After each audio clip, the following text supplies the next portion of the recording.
अस्सलाम वालेकुम, की हाल चाल है? सेहत भी ठीक है। मैं मियां सलीम, तुसी मेरा यूट्यूब चैनल देख रहे हो।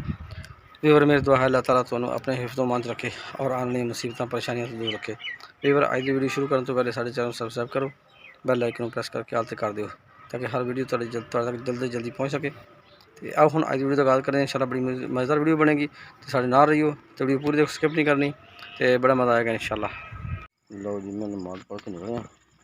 सुबह टाइम वाक कर रहा सी जनाब, रोड के उत्ते अगे जनाब सप जा रहा सी ते मेरे पैर तो ना अगे थोड़ा जिहा फासला बिल्कुल नज़दीक सीगा।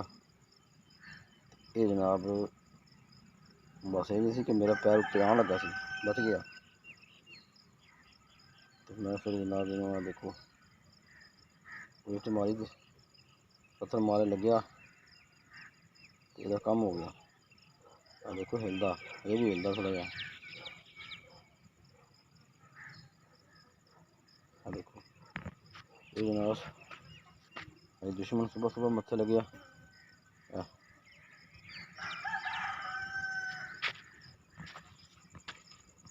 देखो जी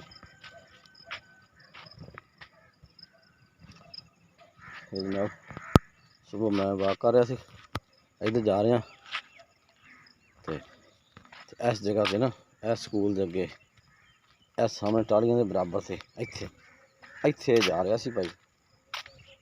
इत्थों जनाब ना मैं इस तो बस एक कदम पिछे सीगा, ये मेरे अगे तुरे जा रहा सी।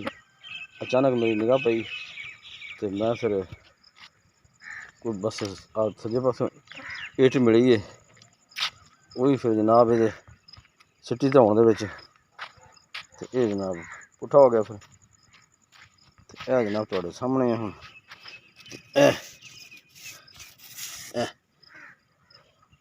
यह जनाब ये सप साहब है, खाकी कलर का है। मजे की गल है कि जिथे जा रहा सी ना सोलंग के उत्ते तो ये इस तरह जा रहा सी। ए देखो तो मैं रख के दिखाना जिथे जा रहा सी, बिल्कुल सेम उस जगह ते इत्थे इत्थे जा रहा सी। ए जनाब ये जी जगह है जिथे जा रहा सी। यह मौका है और देखो इत्थे नज़र ही नहीं आता, इसका कलर जोड़ा ना थले सोलंग के नाल मिलता है।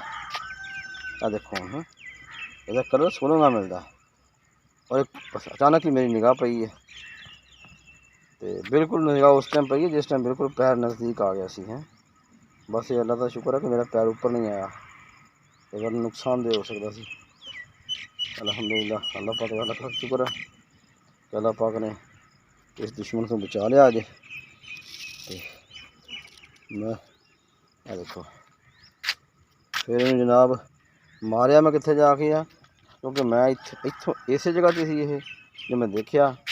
फिर मैं दाएं साइड तो इत्थों इट चुकी है, इत्थों सामने तो जगह दिखाना जी। इत्थों इट चुकी है आ सामने जगह, इत्थों जनाब इट चुक के इत्थे इन्हूं मैं देखा तो ये बड़ा स्पीड नाल नस रहा सी और इस जगह से जाके मैं इट मारी है। पहली इट वजी है इस जगह से जाके इत्थे और गेट खड़ी है जिथे उत्थे जाके फाइनल वो कहते मक्कू ठप्पिया गया। आ देखो जी ये सप है। हाँ जी फिर मारना मजबूरी बन गई थी, अजे तक हिल रहा है।